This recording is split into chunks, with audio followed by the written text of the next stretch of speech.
All right. So being the last speaker, I'll also try to connect to what previous speakers have said. So I think that Avi started with setting some of the characteristics of the Israeli economy being relatively small, relatively isolated, and having this terminology of sheltered sectors. What I want to offer is a slightly different look or refined view on how it is taken in the report, whereby it characterizes these sectors as having low foreign exposure, concentrated, and relatively heavily regulated. What I want to offer is actually a slightly different view, where the report correctly states that there are actually two main mechanisms by which these sectors remain sheltered. And the main two mechanisms are A, regulation. And we'll talk about regulation in a minute and expand some more, but I think a lot of the report talks about regulation. And second is a mechanism of somehow market power being used by the players to sustain or to keep the situation at hand. And I think what Eitan Shishinsky was saying is that if you think of competition rules as only addressing the second, so allowing us to use enforcement to address market power, then actually the tool set to enhance and do competition advocacy should be much larger. And they should be, and I think this is the point and the focus of my presentation, is to talk about what are these tools and how do we see the IIA assisting the government as a whole and sector regulators in identifying the barriers to entry, the barriers to expansion, switching barriers of consumers, and how that is done and how you recognize these using these two mechanisms. So the mechanism of regulation, or regulation being a barrier to entry, I think the report addresses a lot. And here I would like to offer kind of a slight refinement. I think when we think of regulation, we usually say bureaucracy is bad regulation, where there's an agreement that it's maybe redundant and therefore we all agree should be lowered, and I think that's easy to deal with. We also, as economists, agree that certain types of regulation or actions are more distortive than others, and quotas and tariffs were addressed here, and generally we would say the better, you would be better off in terms of efficiency not using these. And I think where it gets tougher is regulation that is risk-based, where you know that regulation comes to address consumer protection. And what the report is trying to say is not that the regulation is not due, but rather that maybe the balance is off in certain sectors. And I think that's when it gets hard, but important to identify where is it that the balance is off. And balance can be off somewhat surprisingly on both sides. There could be too much regulation, and sometimes lack of regulation is bad as well. And I'll give an example from the banking sector, actually to show that in the same payment market that David Gillow was referring to, we can see too much regulation on what we view acquirers and too little regulation or lack of regulation on issuers, and that imbalance can actually be a barrier to entry. So I'll give examples from a couple of the sectors that were discussed here. And then, so on regulation, I think certainly we would like to assist, and I'll talk about in identifying the good regulation and the bad regulation and reducing that creates barriers to entry. On market power can come from in various sorts and forms. It can be, for example, and some of which is directly under competition and antitrust laws, so we can act as enforcement, but sometimes it's much more broader than that. So market power of the incumbents can, for example, take the shape of preventing access to infrastructure. Infrastructure is a crucial component in providing services. Specifically in banking, access to payment systems is crucial. Ownership of payment systems might be serving the incumbents to not provide access to infrastructure. Same we can see in other markets as well, where infrastructure is a crucial element and it can be used, as well as I think examples from the food sector were given where it's actually market power through business conduct. For example, between, maybe not providing access to retail platforms, which might be the barrier. In the context of import of consumption goods, for example, what we found in the Lang Committee was, there was a lot of regulation, we can talk about that, but the second thing is that it's very hard for a relatively small importer of a parallel import to actually penetrate into retail platforms.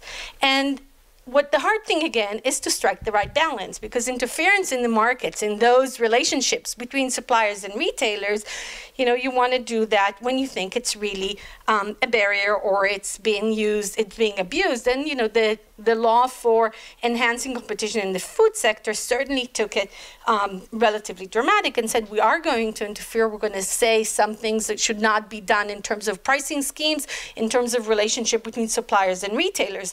But that is certainly not trivial. And you see that in many, many other sectors where striking the right balance is actually pretty hard. When is it efficient that you have certain exclusive contracts with your retailer so that they make the right investments, and when is it starting to be exclusionary of others? So I think that's the challenge.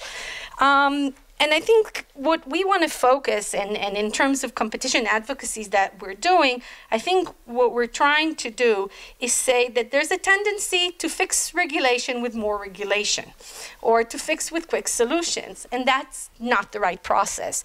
What you want to do is to first do very thorough screening and identification of the barriers to entry. And it's not trivial. They come in all sorts of forms, and they usually come in these two general mechanisms.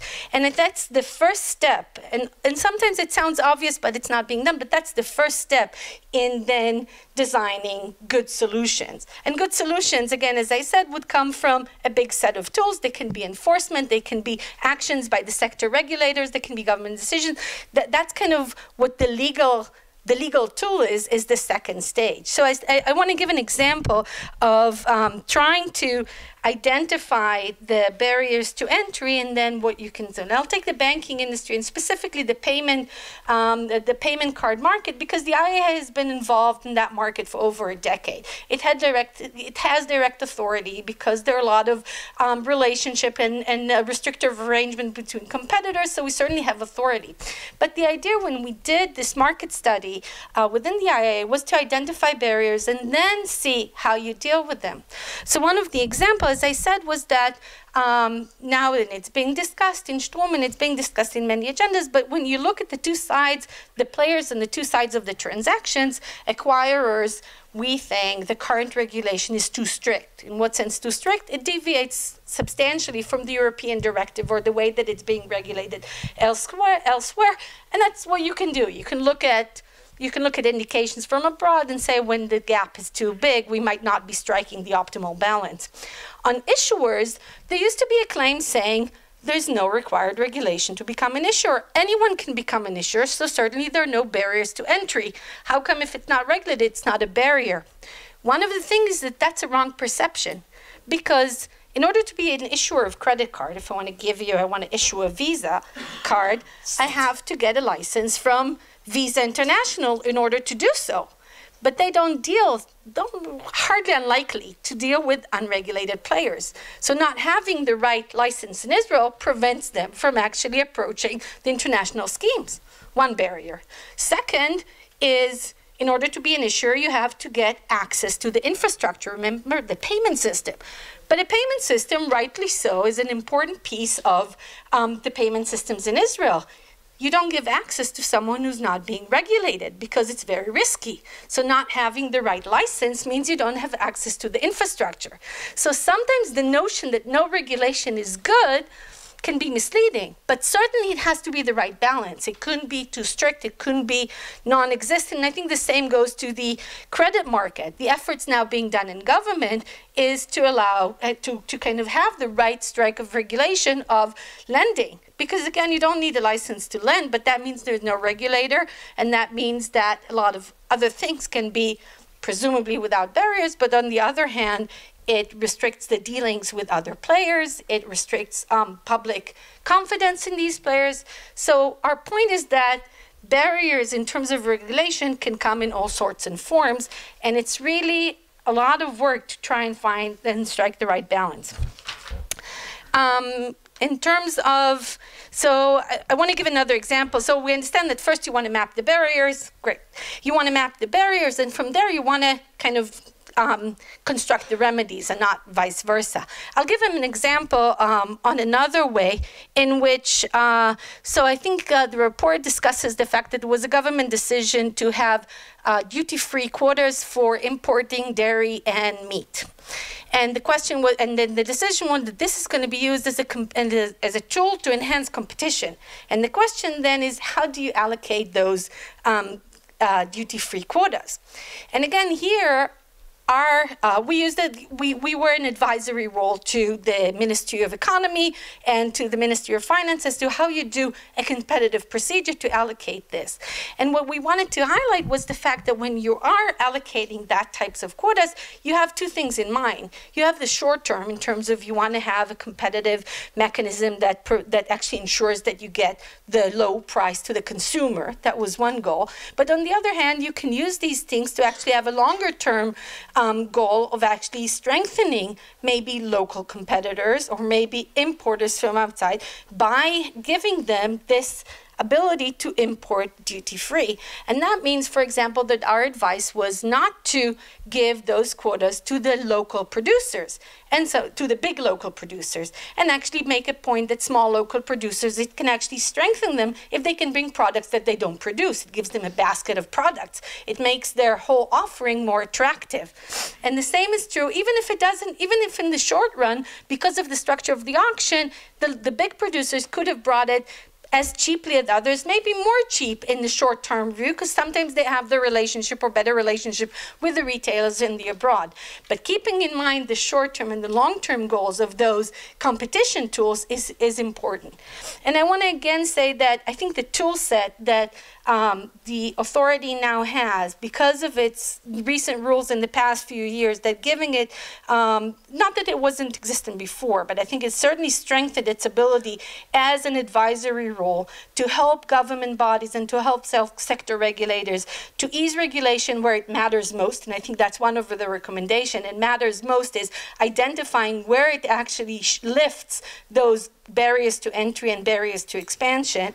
It's in allocating state assets, and it's by doing what we can do with our enforcement tools. And I think the combination of that is really important. We've been taking active part in many of the government committees over the past few years, and in many of the interministerial teams where that's been our scope. Thank you.